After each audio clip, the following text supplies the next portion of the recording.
Entonces, en la clase de hoy podríamos decir que es el resumen global de todo lo que hemos visto hasta ahora, que compete por lo menos para el primer certamen. Recuerden que el certamen es el día sábado en la mañana. En el aula, por lo que entiendo, ya está, o dentro del día van a estar los links, porque los pidieron a cada curso que hiciéramos un link distinto a los de clase, para, eh, para que ustedes ingresaran a la sala correspondiente. No sé si les toca exactamente conmigo, porque son muy pocos profes, por lo que entiendo que van a tomar el certamen, entre esos estoy yo, pero no sé cómo los van a ordenar. Lo único importante que les puedo decir es que revisen el aula, porque en el aula, hoy día o mañana, va a estar habilitado, va a estar la información a qué Zoom se tienen que ingresar, ¿ya? Para la toma del certamen. También ya está en el aula la información del certamen, a qué hora es. Les recomiendo que por lo menos ingresen 10 minutos antes, 5 minutos antes, como mucho, para que estén al tanto que funciona y prueben sus cámaras. Recuerden que es con cámara, por lo que entiendo, por parte de Rectoría. No solamente los cursos, sino que en general. ¿Ya? Entonces, ¿alguna duda antes de comenzar? ¿Todo bien? Entonces podríamos hacer un súper intensivo de lo que vamos a ver hoy, ¿ya? Por lo menos en la parte de cálculo. Para eso vamos a partir desde lo más atrás, desde las primeras semanas, hasta que alcancemos a ver lo que habíamos visto último. Si no alcanzamos a ver lo último, igual no es tan drástico, ya que la última semana lo habíamos visto. ¿Ya? Entonces, lo primero que habíamos visto era lo que era el diferencial. Habíamos entendido en cierta manera la relación que había con una función y cómo nosotros podríamos calcular lo que entendíamos como el diferencial. Y para eso entendíamos que ahí podríamos calcular una relación, al fin y al cabo. Que toda función continua, por lo menos dentro de una cierta zona, podríamos dibujar acá una función. Si nosotros lo centramos dentro de una localidad, por lo menos esperamos que esa función sea continua. ¿Ya? Y dentro de esa función nosotros podríamos hacer una aproximación del comportamiento de la función sin que conociéramos realmente cómo era. En palabras muy simples, no conocer su valor de i. Y también más adelante era el comportamiento por una regresión lineal. Pero en la primera instancia era eso, conocer el valor de la función cercano a ese punto. Y para eso habíamos encontrado la relación del diferencial, que era simplemente que si nosotros entendíamos el concepto de lo que era la derivada evaluada en un punto, o simplemente lo que era la derivada, nosotros lo recordamos que era un delta i partido en un delta x. Por lo tanto, si hacíamos la relación de los delta de los diferenciales, nos podría quedar un i menos un i0 partido en un x menos un x0. Y simplemente despejábamos el término i. Entonces nos va a quedar en cierta manera esa derivada por el delta x o x menos a evaluada en un punto, y le teníamos que sumar ese término de la función evaluada en el punto. Y ese era el término de la diferencial. En palabras muy simples, nosotros teníamos una función que los pedían en cierta manera evaluar en un punto que no conocíamos, un 3,2, un 3,3, y nosotros hacíamos una aproximación. Calculábamos la función en un punto cercano que sí conocíamos, ejemplo siempre en un entero, y hacíamos esta ecuación para poder calcular el valor aproximado. Como ejemplo, nos dicen que tenemos esta función x cubo, y lo que nosotros quisiéramos saber es cuánto vale la función evaluada en 1,1. La función 1,1, si la evaluamos en x cubo, es muy fácil de calcular. La podemos calcular simplemente con calculadora, multiplicar 1,1 por 1,1 por 1,1, pero podríamos aplicar el concepto del diferencial. Para eso tendríamos que evaluar en un punto cercano, que podría ser 1, evaluamos la función en 1 y evaluamos la derivada de esa función en 1 y lo multiplicamos por la diferencia para llegar al valor real, que es 0,1. Y de esa forma obtendríamos 1,3. con este ejemplo. Todo este procedimiento es el diferencial, la forma de poder calcular una aproximación del valor por medio de la diferencia. Aún así debemos entender que no es exacto, que es aproximado. Y va a depender mucho el comportamiento de la función si es una buena aproximación o una mala aproximación. ¿Ya? Y también habíamos visto el concepto de lo que era la linealización, que era lo segundo que habíamos hablado, que nosotros tenemos una función. La primera instancia es calcular el valor aproximado, que es la diferencia, el diferencial, pero ahora yo quiero saber dentro de esta zona, de esta localidad, cómo se comporta más o menos la función. Y deberíamos entender que toda función continua y derivable, en cierta manera, porque estamos en un curso de derivada, la función se pueden aproximar como líneas, y de ahí viene el nombre de linealización. ¿Ya? Y era simplemente encontrar el polinomio, que va a ser lineal, va a ser de la forma ax más b, de tal forma que aproxima a esta función. Entonces, nuevamente aplicamos el concepto de la derivada, entendiendo que esa va a ser la pendiente, va a estar multiplicado por el término x, y todo lo demás la constante b.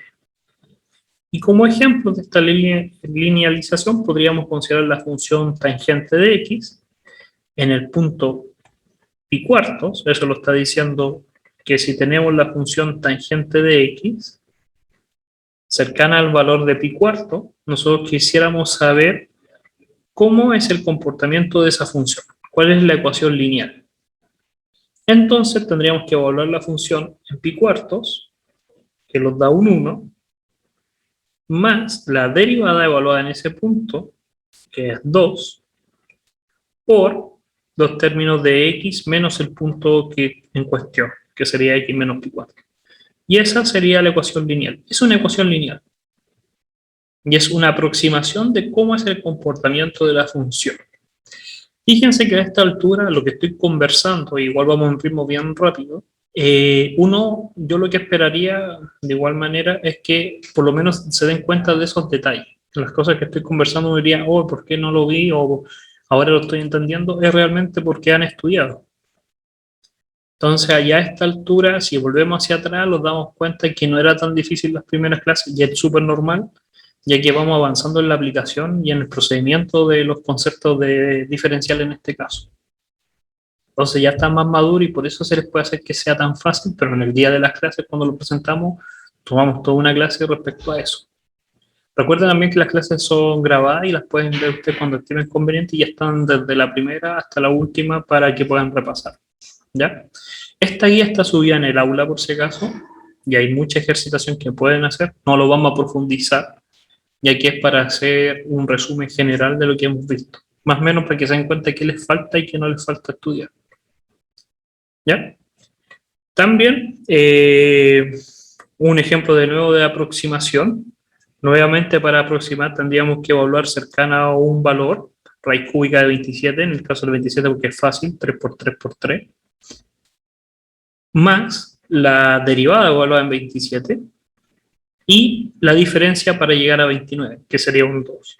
Y aproximadamente, por el método del diferencial, lo estaría dando 3,07, que es cercano a lo que nosotros podríamos entender, al valor real. Entonces, ahora entendemos que esta aproximación y este concepto de diferencial es una aproximación. Y por lo tanto, como es una aproximación, hay un error. No es exacto. Entonces, yo podría comparar.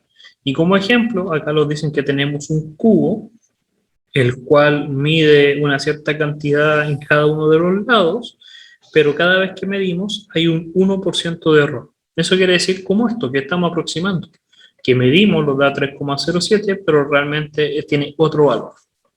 Y lo único que sabemos es que la aproximación genera un error del 1%. Por lo tanto, lo que debemos entender por el concepto del error es que nosotros lo estamos aproximando. Esta es la aproximación. Y esa aproximación, dividido por el valor real, nos va a dar un cierto valor, que en este caso es el 1%, que el 1% se escribe como 0,01, que es el margen de error. La comparación que hay con la medida que nosotros hacemos, que es una aproximación, con el valor real es del 0,01. Y nosotros, en nuestro ejemplo, ya habíamos hecho en clase, podríamos decir, ahora, si yo me equivoco o tomo un error al calcular las distancias, también va a haber un error al calcular el volumen. Por lo tanto, lo que yo mida aproximado del volumen en comparación al volumen va a tener un error. Y de esa forma podríamos calcularlo. Conociendo la fórmula del volumen, que entendemos que el volumen de un cubo es x cubo, entonces la derivada o el diferencial es 3x cuadrado de x, lo reemplazamos acá, y lo derivamos, lo dividimos respecto al valor real, que es x cubo. De esta forma, se van a ir algunos términos de x, los va a quedar un 3, y el de x partido en x, que era el valor que nosotros habíamos considerado, el error inicial. Y de esa forma podemos calcular el error ahora respecto al volumen. Esto, por si acaso, en física 110 le llaman el error propagado. Es simplemente una forma matemática de calcular el error de propagación. A partir de un error que ya conocemos, una comparación, calcular el error que va a depender de ese mismo error. ¿Ya? Y ahí había un par de ejercicios que podíamos calcular respecto a todo lo que hemos hablado. ¿Ya? Ahora, y muchos ejercicios que no los vamos a centrar, ya que estamos haciendo el resumen, y ahora los podemos centrar en el siguiente, uno de las segundas partes del concepto que habíamos trabajado, que era el concepto de la primitiva, o lo que era la antiderivada. Como introducción, habíamos hecho en las primeras clases hablar un poco de qué relación tenía la primitiva con el área, pero solamente lo hablamos, ni siquiera lo calculamos, que era como la introducción al concepto que más adelante vimos como las sumas de Riemann, ya que las sumas de Riemann generaban esa relación real. ¿Ya? Entonces, simplemente entender de que toda función tiene una primitiva, ¿ya? Y lo importante era entender poder calcular esa primitiva. Ahora, y aquí lo encontrábamos con que lo importante era reconocer si nosotros teníamos una función, volver mentalmente hacia atrás en la primera instancia y encontrar la función que al derivarla obteníamos la función original. En palabras muy simples, si me dan una función seno de x y me están preguntando cuál es la primitiva, me están preguntando qué función al derivarla obtengo seno de x. ¿Ya? Y aquí habíamos encontrado entonces que en cierta manera teníamos que sabernos ciertas funciones y sus derivadas. Ahora, como ejemplos, teníamos, a ver, déjenme buscarlo de ejemplo acá, estas relaciones de ciertas primitivas. La de la lineal, que al derivarlo nos da una constante, la de un polinomio elevado a a, la del logaritmo, que al derivarlo nos da 1 partido en x, las trigonométricas, las logarítmicas, después veníamos con lo que era la tangente y la secante, que es como la segunda familia de las trigonométricas, las exponenciales, y siempre yo les di énfasis, porque mucha gente la omite o piensa que no va a salir, las que son arco, seno y arco tangente, que sí o sí ya los dimos cuenta más adelante, con fracciones parciales, que son las últimas que sí o sí van a aparecer. Y hay que tener más o menos cuidado con esa relación. ¿Ya? Vimos algunas propiedades y calculamos todo por medio de las primitivas, recordando la que ya conocíamos anteriormente. Ahora, antes de seguir, profundizar, déjenme buscar acá un problema. que había visto en la mañana, que es este. Imagínense que tenemos esta función, es una función por tramos, ¿ya? Está separada en ciertos tramos, en el tramo menores que menos 1, entre menos 1 y 2, y mayores que 2, en esos tres tramos. Y tenemos esas tres funciones. Hasta las podríamos graficar, más o menos, así el comportamiento, menos 1 vamos a considerarlo ahí, más o menos va a ser de esta forma. Después viene lo que se entiende como el 3 y después el 2 menos x, que sería más o menos de esta forma. Con el valor, disculpen, menos 1, de esta forma. Ahí.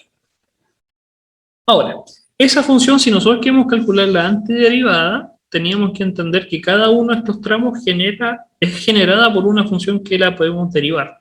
Tenemos una función primitiva que la derivamos y obtenemos la función x. Por lo tanto, la primitiva es x cuadrado partido en 2 más una constante. Para el caso del 3, sería 3x más una constante, y en el caso del 2x sería esta función que está acá.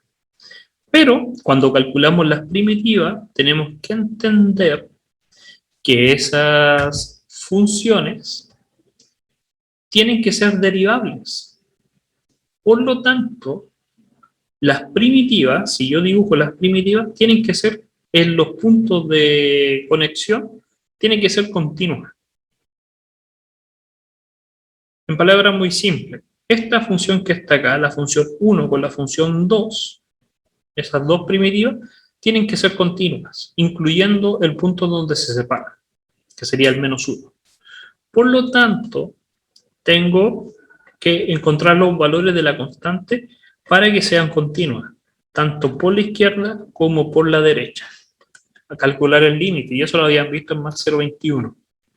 Tengo que hacer que la función de la izquierda con la función de la derecha, que no son las mismas, tienen que tener exactamente el mismo valor en ese punto, en el menos 1. Y hacer exactamente lo mismo con los otros puntos, para poder lograr hacer que la solución de las primitivas sean continuas,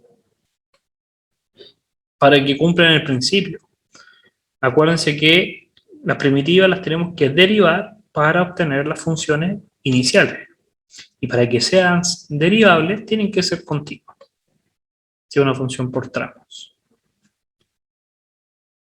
Eso se aplica también en estos casos, con el valor absoluto. Ya que el valor absoluto va a generar tramos. Cuando el primer valor absoluto es positivo y cuando el valor absoluto es positivo en el otro. Va a generar tramos. Van a haber opciones con más, menos, y van a haber combinaciones. Por lo tanto, estas integrales que están haciendo calcular las antiderivadas, las primitivas, es como si estuviéramos calculando por tramo. Y tenemos que tener cuidado con los valores del punto medio, el 1 y el 3 en este caso. ¿Ya? Ahora, también nos dimos cuenta entonces que además de saber si es esta primitiva, teníamos que entender ciertos métodos para poder determinar la antiderivada. Teníamos que ser capaces de no usar solamente la memoria, sino que usar ciertos métodos para aproximar a integrales que ya conocíamos por medio de la antiderivada. El primero y el más simple es la sustitución. Que si entendemos que si tenemos una función y queremos calcular su integral, nosotros podríamos hacer un cambio de variable. Un u igual a x y generar ese cambio de variable, que es el método de sustitución. ¿Ya? Como ejemplo, podríamos considerar esta integral que está acá. Nos damos cuenta en que nuestro cerebro no la relaciona con una primitiva que conozcamos, pero podemos hacer el cambio de variable, es decir, que todo lo que está dentro es u, y generar lo que es el du. Y por lo tanto, nos damos cuenta que siguiendo ese cambio de variable,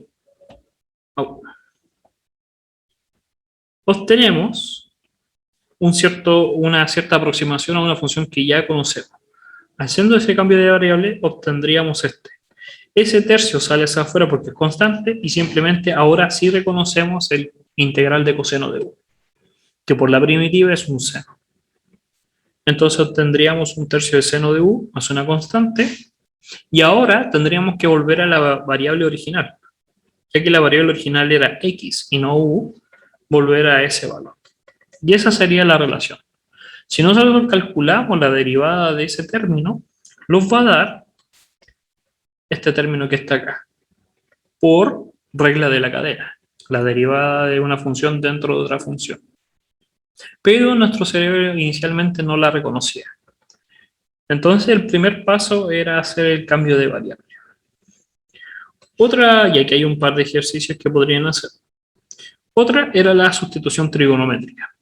La sustitución trigonométrica era simplemente reconocer que cuando dentro de las integrales que queremos calcular hay términos de raíces y dentro de estas raíces está el término x cuadrado, en una de esas tres combinaciones, lo aconsejaban hacer un cambio trigonométrico.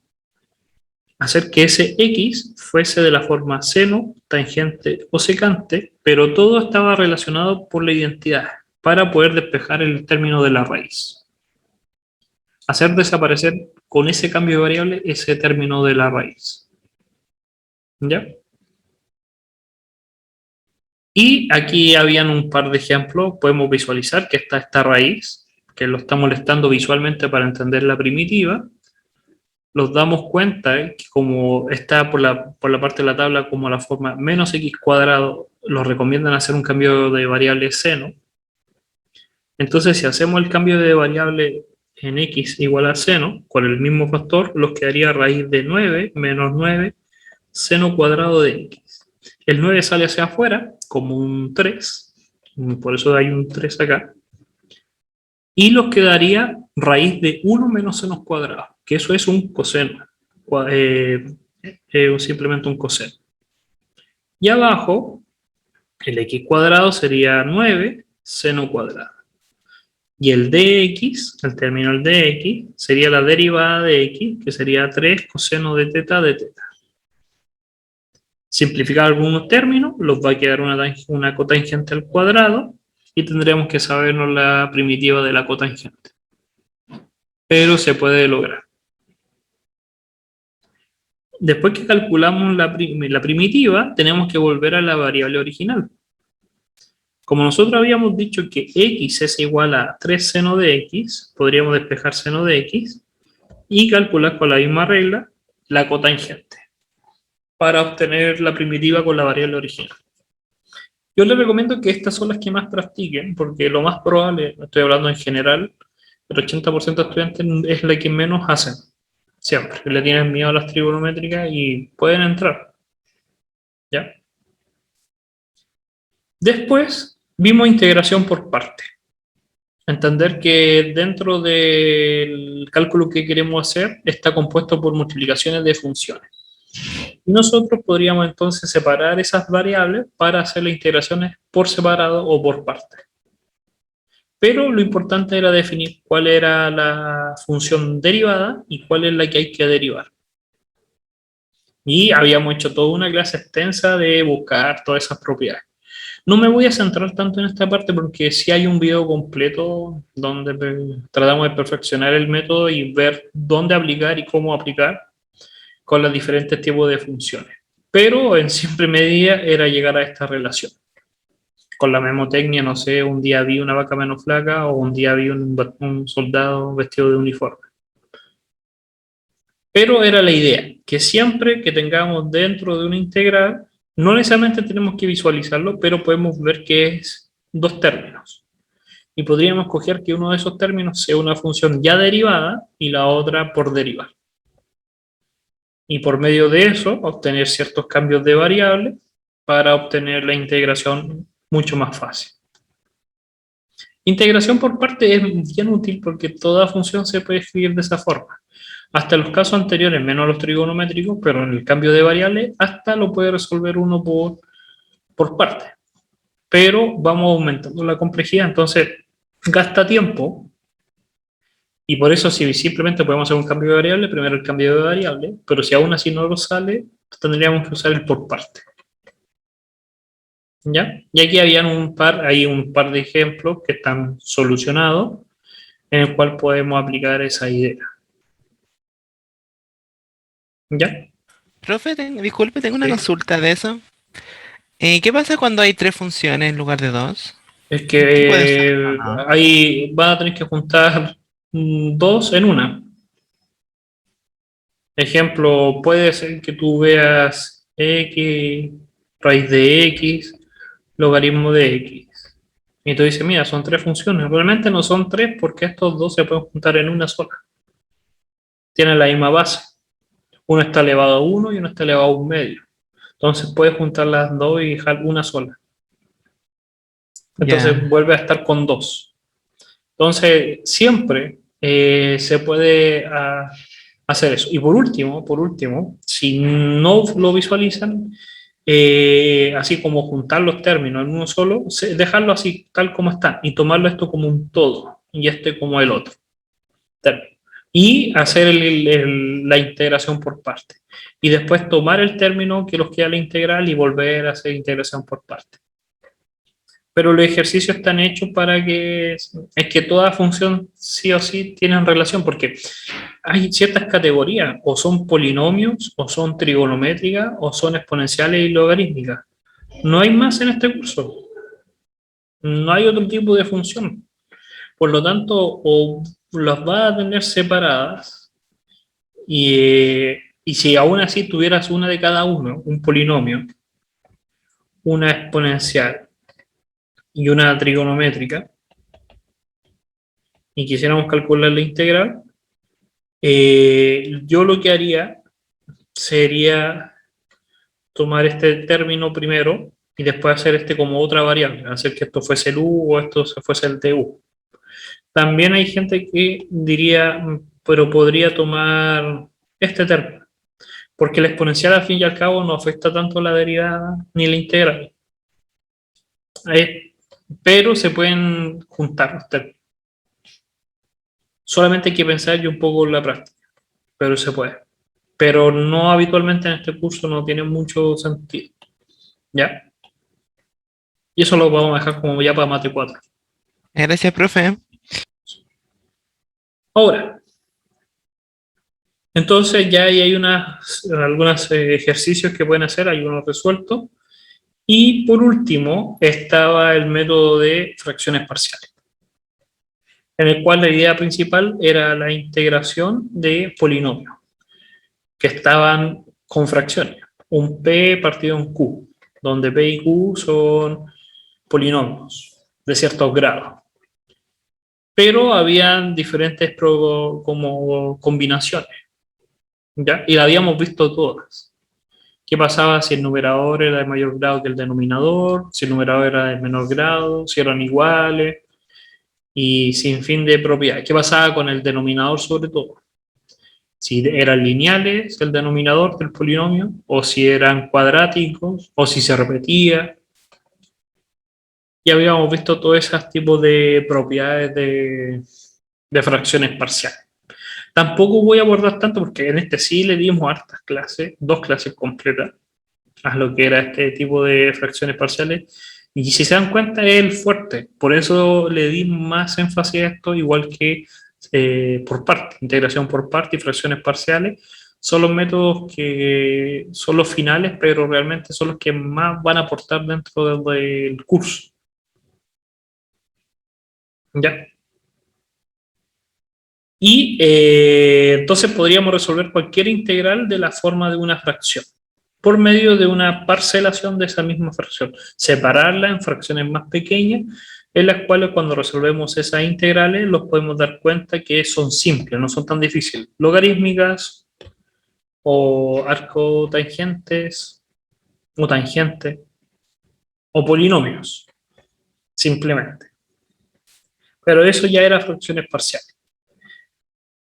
Después ya terminando un poco eso de cómo resolver integrales, volvíamos al concepto del integral, pero resolver ecuaciones diferenciales. Y para eso el método que solamente vimos era el de separación de variables. ¿Ya? Era cómo obtener el resultado de una ecuación diferencial por medio de separación de variables. Y entendíamos que para un lado de la ecuación dejamos todas unas variables y la proposición de la derecha de la ecuación eran las otras variables. E integramos en ambos lados. Esa era la idea fundamental de lo que era separación de variables. Como ejemplo, acá podríamos decir que teníamos este de y partido en dx, separaríamos lo que es el y en un lado, en el lado izquierdo, y todo lo que conlleva al x en el lado del derecho, y simplemente integrar en ambos lados. Resolver esa integral que ya sabemos hacerla, y por el otro, resolver esa integral por separado, que sería un x cuadrado partido en 2. Y después, pensar en cómo despejar el valor del y, ya que esa es la relación con la función. Y eso era simplemente. Y habíamos visto ciertas aplicaciones, como el decaimiento, el valor medio, en el cual siempre era el tipo de comportamiento, si era creciente, decreciente, y habíamos hecho un par de ejercicios. Son exactamente lo mismo que están acá: desintegración radiactiva, la ley de Newton, de enfriamiento, en termodinámica, y sin fin. Y estos ejercicios lo habíamos hecho. Y también el de la sal y cómo se revolvía dentro de un estanque. Ahora, ya que hay un par de ejercicios que podrían hacer perfectamente que conllevan al resumen general de esa parte. Entonces después, y era la última parte, en la tercera parte y final, era la integración. Relacionar la integral como el área bajo la curva por medio de la suma de Riemann. Y era entender que ahora la integral nosotros podíamos calcular que el valor que lo está dando la integral es el área bajo la curva por medio de suma de rectángulos. Que cada uno de esos rectángulos tenía un delta x de base por una cierta altura, que era la función evaluada en un punto. Y allí vimos diferentes casos: el punto mínimo o el máximo, o un punto medio. Y que cada uno iba a dar distintos valores de rectángulo, pero eran aproximaciones. Entonces ahí llegamos a la conclusión que la integral era la suma de todos estos rectángulos, y que para poder hacer una mejor integral teníamos que subdividir en más rectángulos y más rectángulos y más rectángulos. En palabras muy simples, el delta x tiende a cero. La distancia entre cada uno de estos tiende a cero, por lo tanto podemos abarcar de mejor manera la integral por medio de rectángulos. Y ese es el concepto de integral. Es una suma de un límite de los diferenciales de los rectángulos. Entonces éramos capaces de calcular las integrales, primero sin evaluar, y después habíamos hecho las integrales definidas, con valores. Definir realmente cómo eran los valores de esa integral. ¿Ya? Entonces, la idea simple era que era simplemente la suma de bases por altura, y que habían diferentes métodos, o superiores o inferiores, y que si estos dos tendían al mismo valor, obteníamos lo que era la sumatoria real, como la teníamos que entender. ¿Ya? Voy a avanzar un poco, y ya esta es la teoría. Habíamos hecho esa demostración también, con un exponencial también, pero era simplemente ese detalle. Ahora, déjenme avanzar un poco. Si tienen dudas, me preguntan nomás, en específico. Y habíamos definido lo que era la integral definida, darle valores a los extremos, desde dónde hasta dónde, pero con ciertas propiedades. ¿Qué pasaba si sumaba funciones, o restaba funciones, o multiplicaba con una constante? ¿Qué pasaba con esta integración? Y habíamos profundizado en todo ese desarrollo de lo que era la integral, ¿ya? Y propiedades. Ejemplo, alguna de las propiedades más sencillas era que si yo tenía una función y calculaba desde A hasta B, también podía calcular en otros términos. Separar esa suma como términos por separado. En palabras muy simples, es que si tenía la integral desde A hasta B, iba a ser igual desde A hasta C, más de C hasta D, más de D hasta B. Separar. Y eso lo hacíamos sobre todo con funciones que eran por tramo, como el primer caso que tomamos al principio de la clase, pero calculando el valor de la integral.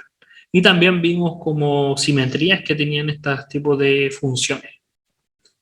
¿Ven? Relaciones como la suma, qué pasaba con la resta, qué pasaba con funciones que tenían escalonada, esta es la parte entera de una función, que es por tramos, y cuando son por tramos también nos sirve hacer esos valores de integración. ¿Ya? Y habíamos visto muchas propiedades de cómo calcular eso, el del valor medio de integrales, que tanto el superior como el inferior, los rectángulos superiores o inferiores, se aproximan a lo que entendíamos como el valor real de la integral. Y también una aproximación por medio de lo que podríamos entender como el valor promedio. Podemos calcular el promedio de una función por medio del integral dividido por el tramo, desde dónde hasta dónde. Entonces, ese ejemplo, el del promedio, también lo habíamos explicado, que si nosotros teníamos una función y nosotros sabemos que calculamos el área dentro de esa función, el área de esa función, nosotros podemos calcular un promedio como esa área dividida por la base, que va a ser b menos a. Y eso va a ser un promedio, porque las funciones no tienen el mismo valor. Hay un i0, un i1, un i2, no tienen el mismo valor, pero estamos calculando como si fuese un rectángulo. Entonces vamos a calcular un promedio. ¿Y ese promedio de quién va a ser? De las funciones i. Y esa es la relación. El promedio de las funciones es el área total, que como si fuese un rectángulo, y dividirlo por la base. Entonces estamos haciendo que esta función, aunque varía, simplemente la estamos considerando como un promedio. Y de ahí viene el concepto del promedio de una función. ¿Ya? Y habíamos concluido con el teorema fundamental. ¿Qué pasaba si cambiamos la variable de la integración? Y habíamos hablado todo en detalle de ese cambio de variable. ¿Qué pasaba si la integral fuese evaluada en t y después evaluábamos en una nueva variable? Esta función está integrada en t, pero la variable de integración es x. ¿Y cómo se relacionaba y qué significaba que la función mantenía la misma forma pero cambiaba la variable? ¿Ya? ¿Y cómo esto podía solucionar segundas derivadas? Y por último, lo que era la regla de Burrows, y era la relación y la definición de lo que era la integral. En fin y al cabo, lo que hicimos era partir desde el concepto de primitiva y llegar al cálculo o la definición de la integral como valor definido, como la función primitiva evaluada en los extremos. Entonces éramos capaces de calcular la integral en su forma ya definitiva, ¿ya? Evaluada. Y eso es todo lo que conlleva a este curso, por lo menos en esta primera parte.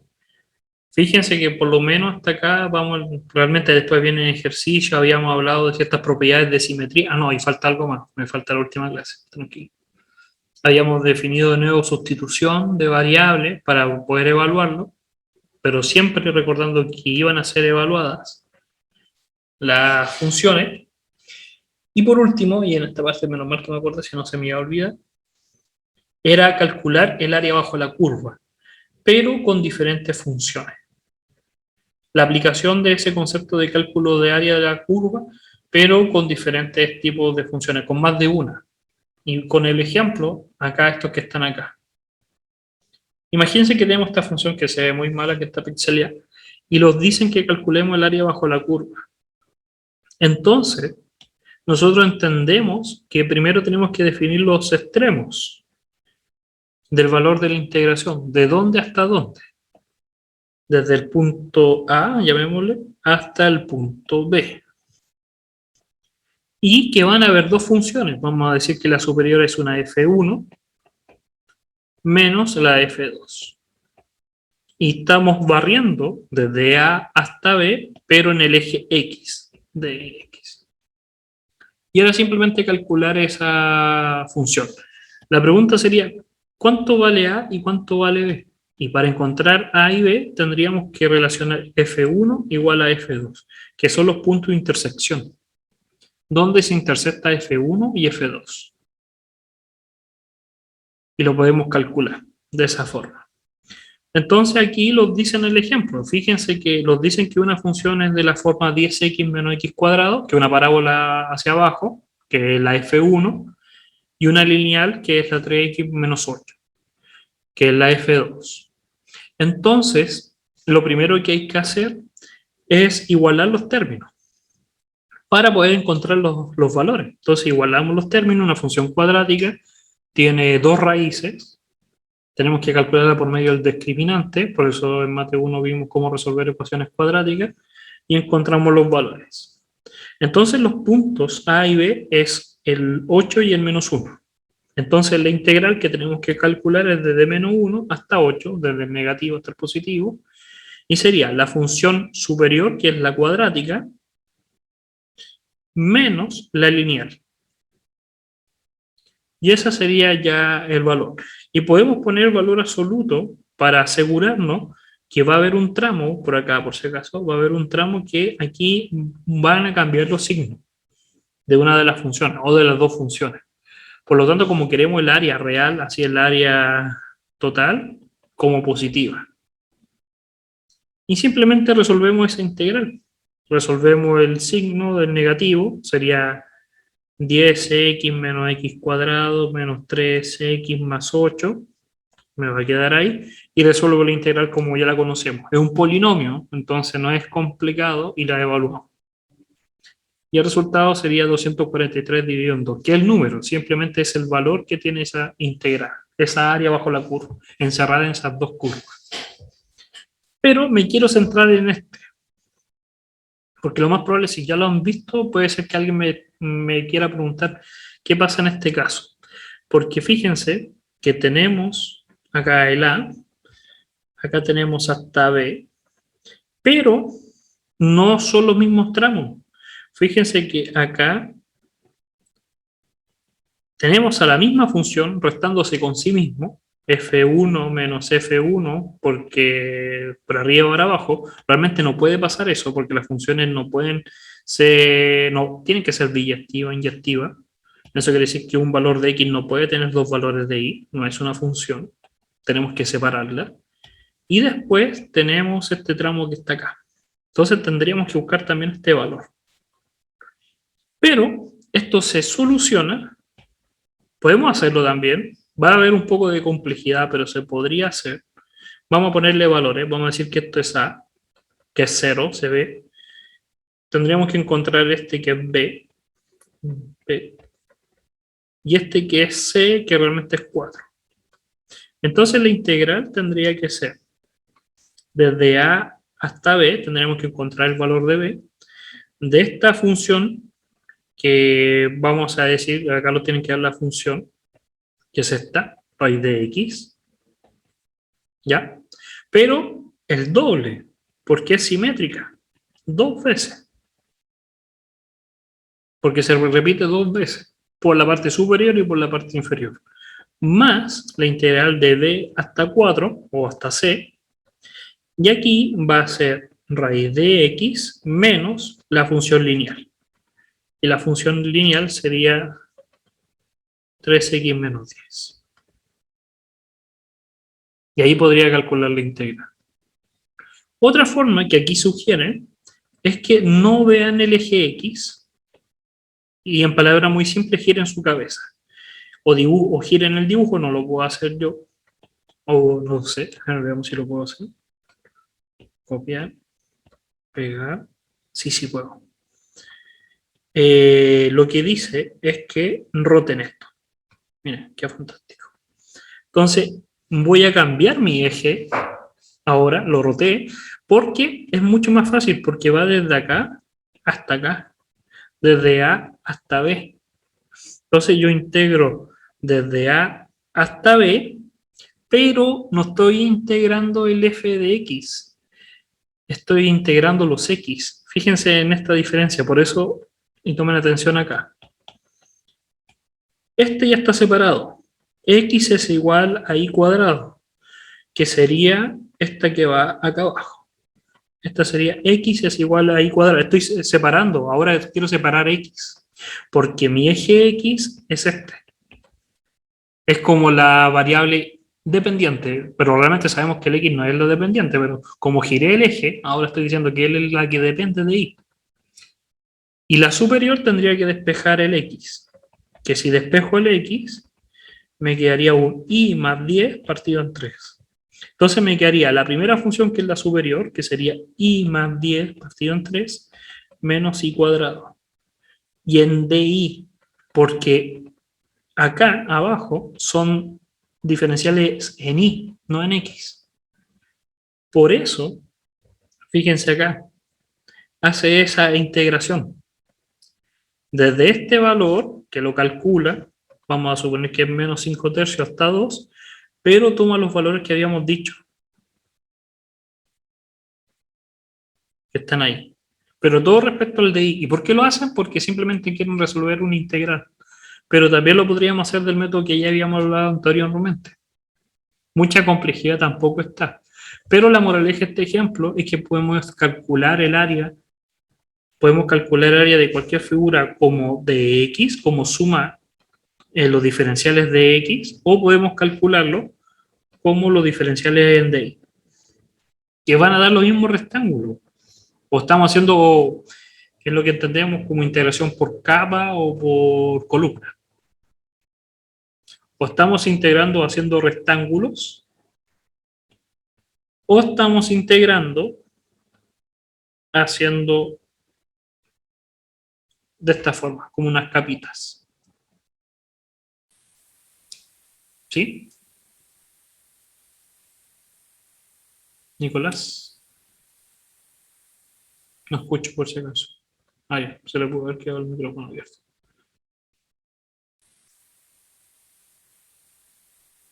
No, no te escucho. Nico, no te escucho nada. No sé. Ya. O escribe, si quieren preguntar también pueden escribir por el chat. Entonces, otro ejemplo es la del parte 3, esa integración que quisiéramos hacer del área bajo la curva. Y si queremos hacer esa integración, debemos entender que desde acá hasta acá, tendríamos que tomar el de x desde 0 hasta, no sé, 0, vamos a poner que inventar 0,8, realmente no lo sé, pero va a ser la función superior menos la inferior. Aquí nos dicen el valor que es desde 0 a pi, ¿ya? Y la superior es seno. Déjenme ver algo. No puede ser porque esa es la función coseno. Entonces, ¿qué es lo que hace? Ah, por el valor absoluto. Están calculando desde 0 hasta pi, están calculando el total de 0 hasta pi, diciendo, da igual cuál está arriba y cuál abajo, estoy calculando la diferencia, entonces tomo una de las funciones, imaginemos que es la función seno, y la resto con la coseno. Pero si yo despejo ese valor absoluto, volvemos a la idea original, que va a ser coseno menos seno, de 0 a pi cuarto, más esta parte que está acá, que se invierte el seno menos coseno. Y es por la propiedad del valor absoluto. Entonces escribirlo como valor absoluto también es viable. ¿Cómo saber cuál le resta a la otra? Eso es lo que están preguntando en el chat. Es bien simple, porque fíjense, si yo quiero calcular, imaginemos en yo quiero calcular estos rectángulos, porque recuerden que al fin y al cabo estamos calculando rectángulos para poder calcular el área, tendría que tomar la parte superior y restarle la parte inferior. Entonces la superior va a ser una función, esa va a ser la primera función. Y le tengo que restar la que está por la parte inferior. Y esa va a ser desde arriba hacia abajo. Fíjate en este caso, vamos a volver a hacer esto. Estas funciones son bien simples, porque esta es una coseno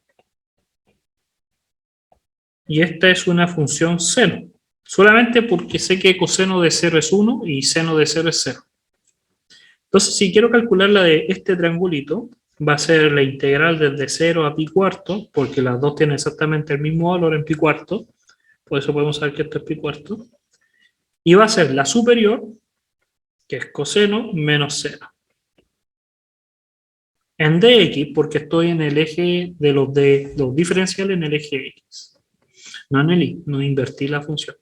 Y le tengo que sumar la de acá. Va a ser desde pi cuarto, que es el punto de intersección, hasta cercano a 3, que es pi. La superior ahora es la función seno, menos la inferior, que es coseno. Y ahí nos queda coseno menos seno, de 0 a pi cuarto, más de pi cuarto a pi, de seno menos coseno. ¿Ya? Y ahí hay otros más que se podrían hacer para poder calcular. ¿Qué pasa cuando son polinomios? Son polinomios de grado 3 o grado 2. Espérenme que se cargue ahí. Otro ejemplo.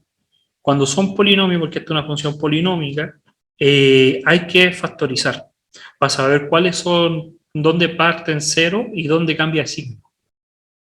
Y como cambia de signo, ya saben por mate 1 que hay que hacer las tablas de cambio de signo para ver si es positivo o si es negativo. ¿No? Y eso es todo lo que habíamos visto. Solamente que no profundizamos un poco en la integración, pero es simplemente suma de rectángulos. Pero igual los invito a que ustedes por lo menos revisen esta parte. Miren, para que vean que no es complicado, sí. Imaginemos que tenemos esta curva y lo dicen que calculemos el área encerrada bajo esa curva. Entonces, de esa función, yo podría despejar el y. Y es igual a raíz de x cuadrado menos x a la cuarta.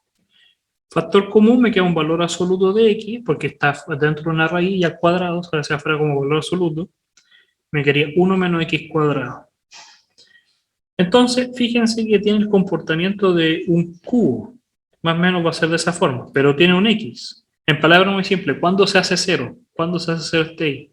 Se hace cero en 0 y se hace 0 en 1. Entonces, más o menos va a ser de esa forma.